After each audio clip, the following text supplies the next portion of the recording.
Good morning, good afternoon, and good evening, everyone. Thank you for joining us live on such short notice. It is Tuesday, October 7th, 11:26 Eastern Time, and today we're joined by David Adler, co-general coordinator of Progressive International, a Californian, and a crew member of the Global Sumud Flotilla. He joins us hours after being released from Israeli detention. David, thank you so much for joining us. How are you faring?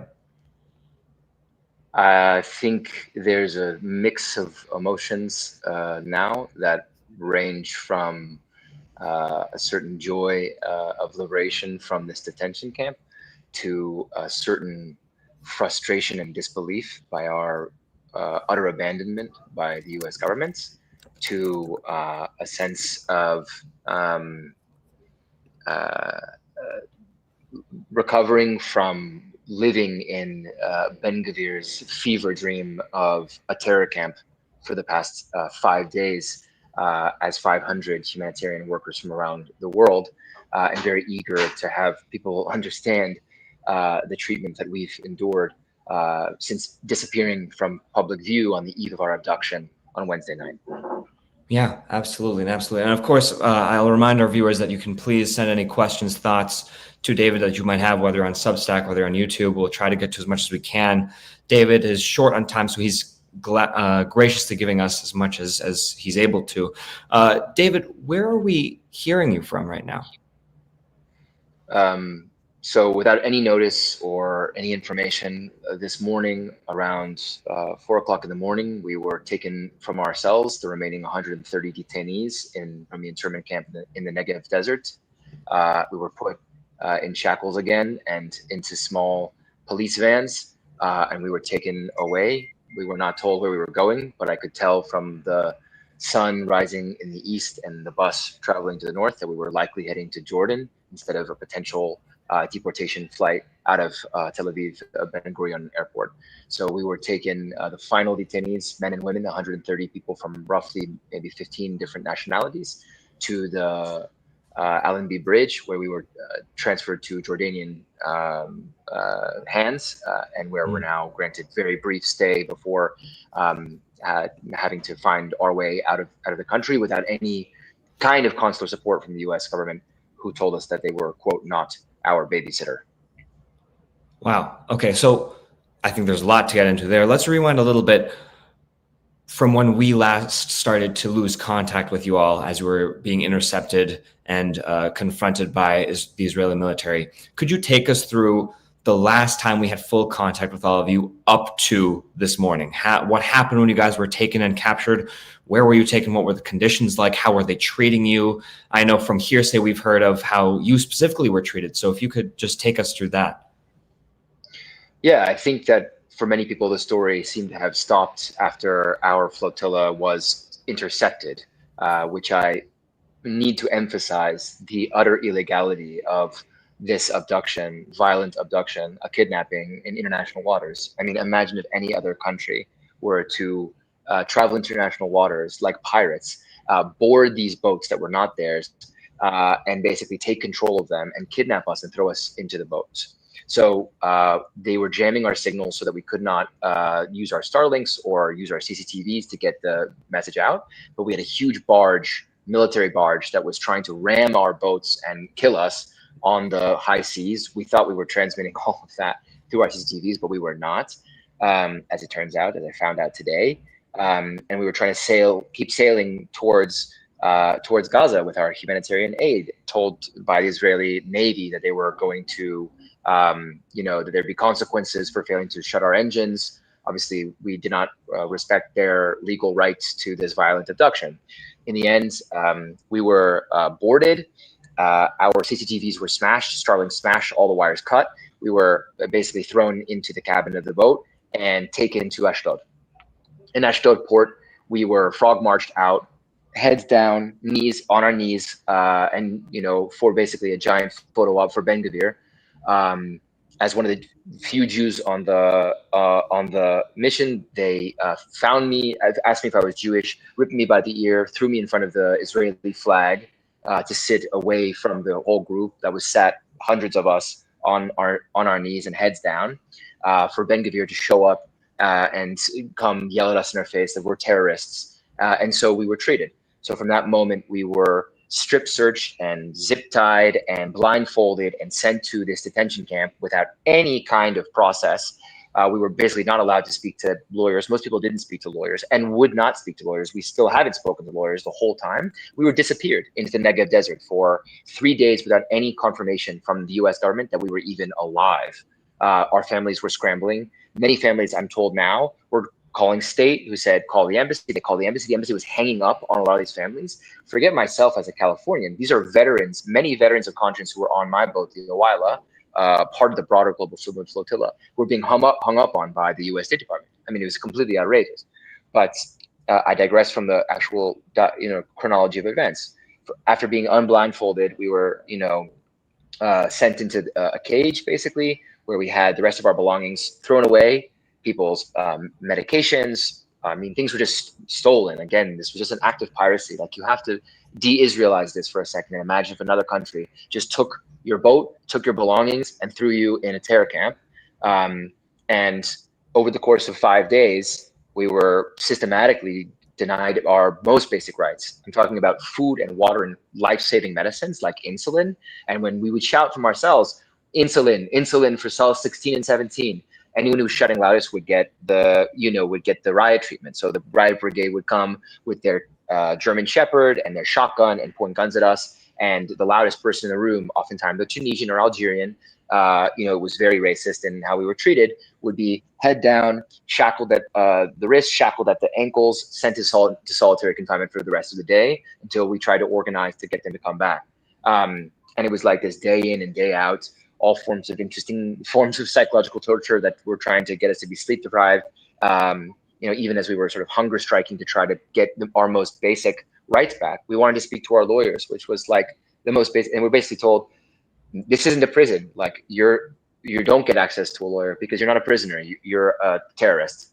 And it bears repeating that, like, I was surrounded by some of the most like warm, like beautiful people, grandfathers, fathers, nurses, teachers. These are just basic humanitarian workers concerned about the crisis of starvation after the UN declared famine in Gaza.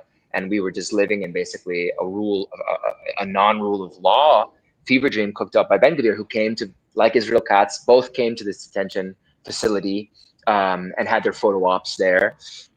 And this went on for days. I mean, we had no information.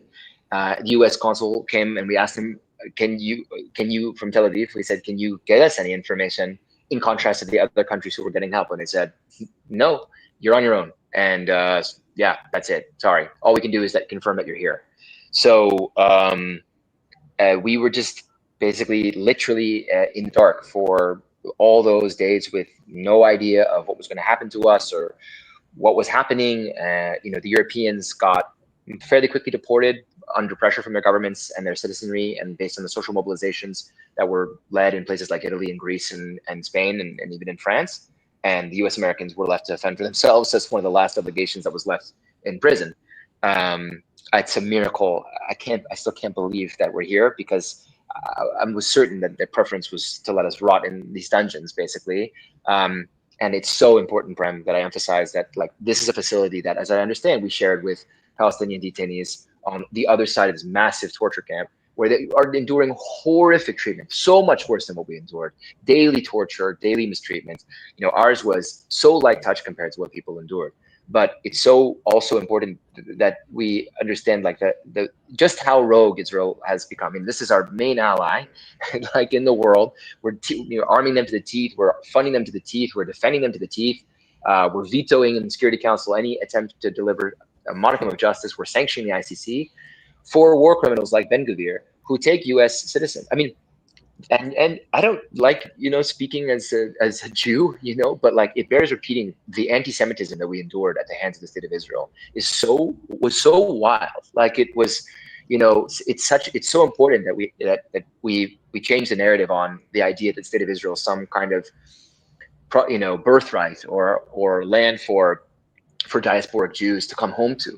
We were treated like, obviously Palestinians are considered to be the most dangerous thing that they need to either deny or destroy. But an unfaithful Jew to this Netanyahu government is considered to be like, so threatening to them, that we were given this special interrogation by Ben Gvir and yeah, and the other Jew that was with me in the cells, who was suffering from severe medication withdrawals, who was begging and begging and begging day in and day out for a medic, was denied the most basic access to that medic. I don't want to name him without him being able to name himself, but begging. I mean, you could hear his cries every single morning, day and night. You could hear his suffering, and they basically, the guards at this facility just said, yeah, in your dreams, we'll be with you, and that was everything from insulin to eye infections to horrible withdrawals from medications that were just thrown away, to all of our stuff being stolen. People had passports stolen, people had credit cards stolen, people had just stuff taken from them. Most people's bags never came back. Most people's belongings were just basically taken from them. We got dropped in Jordan. They said, good luck, basically. Wow. Wow. Firstly, I mean, we all just want to share our compassion and sorriness for all that you've dealt with. Of course, as you mentioned, the burden and pain and suffering is much higher on the Palestinian people that you are all advocating for. But nonetheless, this brutality must be underscored. And I want to talk a bit more about this. We have a few viewers. You give us a great survey of the horrible treatment that many of you faced. Could you talk a bit more about some of the episodes of abuse or torture in detention that you heard of? And then Hiba Shahada from YouTube asks whether the treatment of you all was worse than, for example, how past flotilla crews were treated. Much worse, much worse. We knew this because Ben Gvir announced that this would be our treatment from long ago. He said, we will treat them as terrorists. We were called the Hamas flotilla. We were defamed, and we could see that they were setting the stage, if not for a violent intervention at sea, at least for a very violent detention on land, which is what we received in the end. No, the episodes were all the same. There would be the riot gear who would come, any form of disloyalty or speaking out or speaking up, even about basic things like medical treatment. They would come and basically, throw your head to the ground, shackle your hands behind your back, and then take you to either sit in the hot sun or sit in total isolation and shackle your ankles as well, and just leave you there basically for the day. Again, this is routine for Palestinians who are in indefinite detention, let alone in the torture camps where they're actually at State Deman, who are they're actually suffering like crazy. Genuine torture, but these episodes were daily while we were in detention, and they happened to U.S. citizens as well. Let's talk a bit about something that you were getting at earlier, which is how the U.S. was responding. How did you perceive the U.S. responding, just in a vacuum, and then also in terms to how other countries were responding with regards to their citizens and residents also being in detention with you? Yeah, I think the burden here lies with the state of Israel, who kidnapped, abducted, and disappeared us. So clearly, but the U.S. was not fast to deploy consular services. Let's just say that much. Other countries were banging on the door to get in to see their citizens, demanding immediate proof of health and life and all the rest. And the U.S. was not interested in that. They showed up 3 days later, basically, and said, yeah, nothing we can do. There's just nothing we can do. That's it. They gave us a privacy form that said that we can confirm or deny your existence, and if you want to write a short note to your family, then we can try to transmit that. So I don't know if they did, but other countries were given the most basic human treatment: food, water, a pen, paper, anything that would be normal.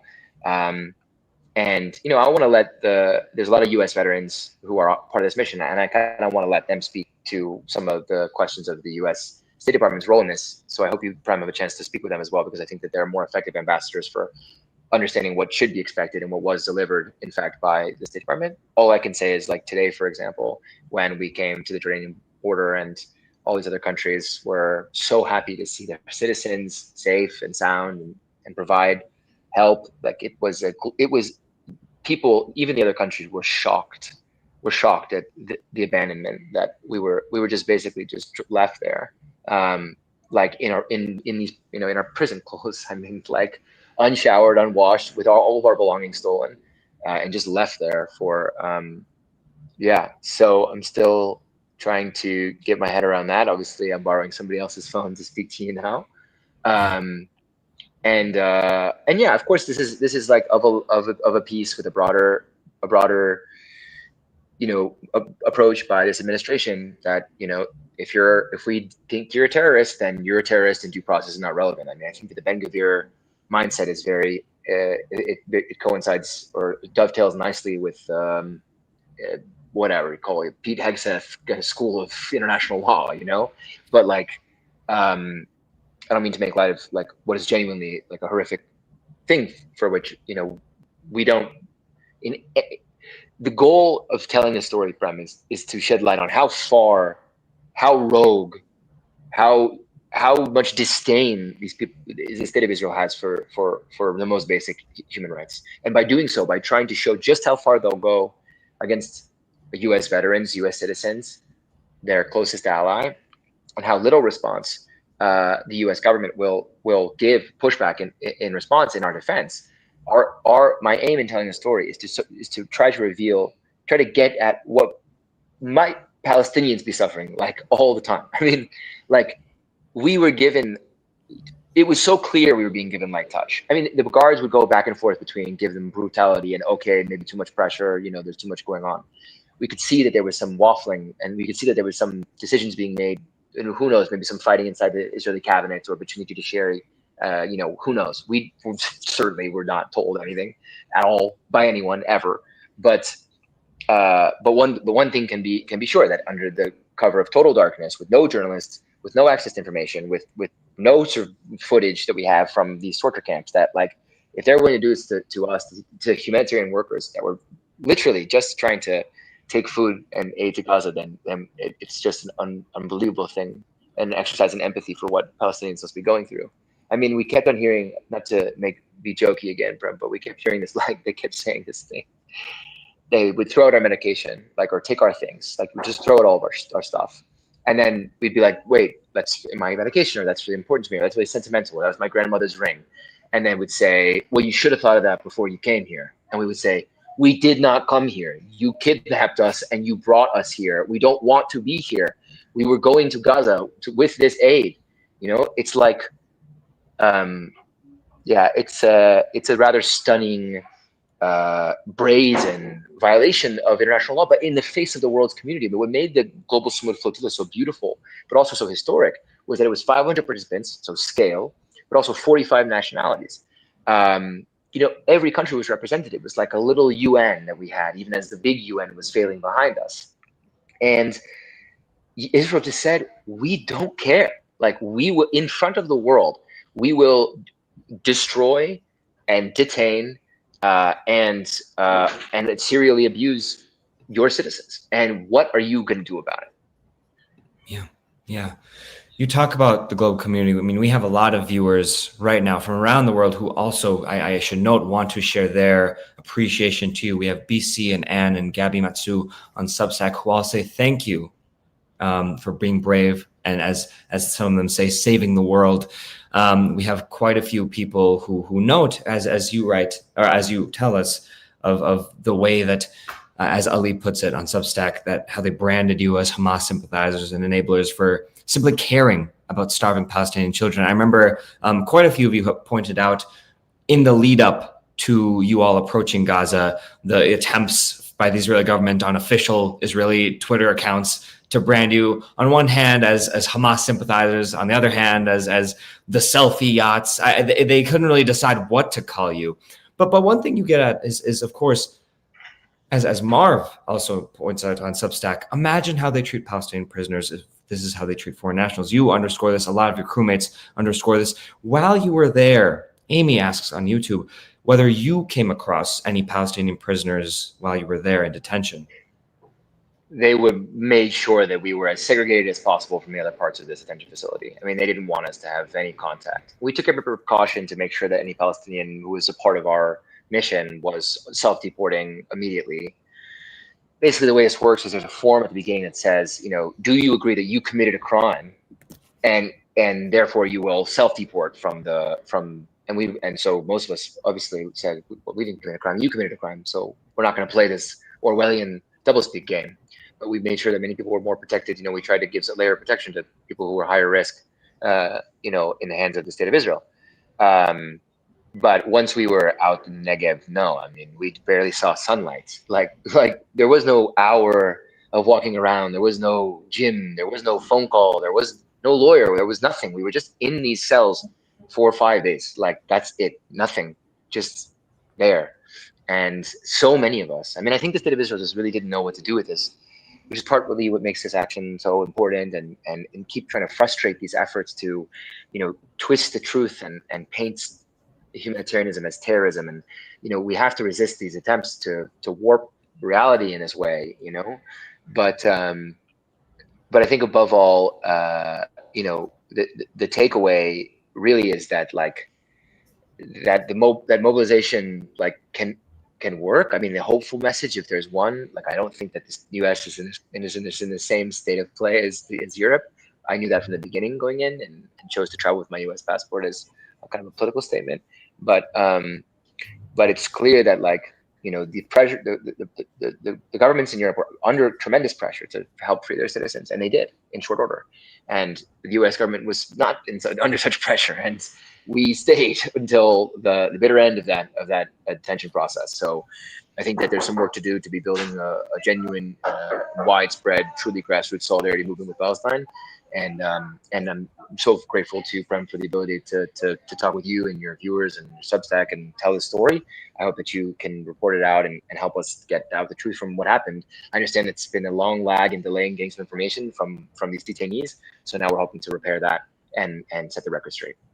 We're so glad to have you. Quickly, I know you have to go very shortly here. Stacey Holland Substack asks, how can regular people all across the world in America help, especially for those who might not be able to contribute financially? You, of course, may not know since you were in detention, but there were representatives like Representative Ro-Khanna who were very on the forefront of calling for your release, on calling for justice for the people in the flotilla. But Stacey asks, should we be calling our representatives? What should people be doing? How can they join this movement that you're a part of? I think that every act, small and large, counts. I mean, I don't want to trivialize things, but I think that, every post, every letter, every call, every mobilization, every organizing your community, and, we are lagging behind the world as the United States in terms of building out a solidarity movement with Palestine. I mean, when you look at the images out of Italy, out of the UK, out of Spain, out of India, out of obviously places like Algeria and Tunisia and South Africa, there's humanity is dying in front of our eyes. And I think that I'm grateful for the question, but my answer is a humble one, which is, like, it all matters. And, like, we, as the flotilla, we went into this with very clear eyes, and we knew the risks that we were taking, and we knew we were fighting an information war to protect our lives, and we knew that there were going to be consequences in the hands of a rogue state should we not be able to complete our mission.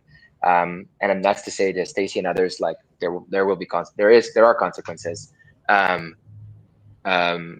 To, like, it's not always costless to speak out about something, especially in such a hostile environment like the United States, where they're stripping people of citizenship or threatening to if they don't like your politics.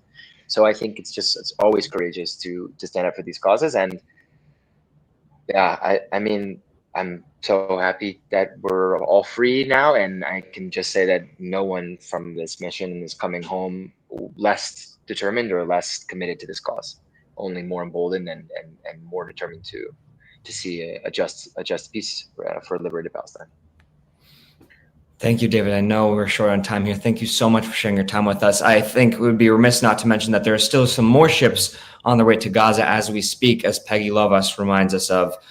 Just as there were eyes on you guys, I'm sure we'll need to maintain eyes on them as well, including the Conscience ship, more journalists on their way to Gaza as well, including our press colleague, Emily Wilder, who, of course, years ago was fired by the AP for her sympathy with Palestinians for whom have been suffering for years as you say, David, ones that we need to center, especially on a day like today, 2 years into this genocide.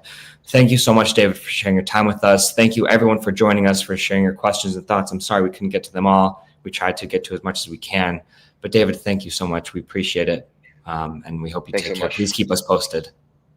Take care. Thank you.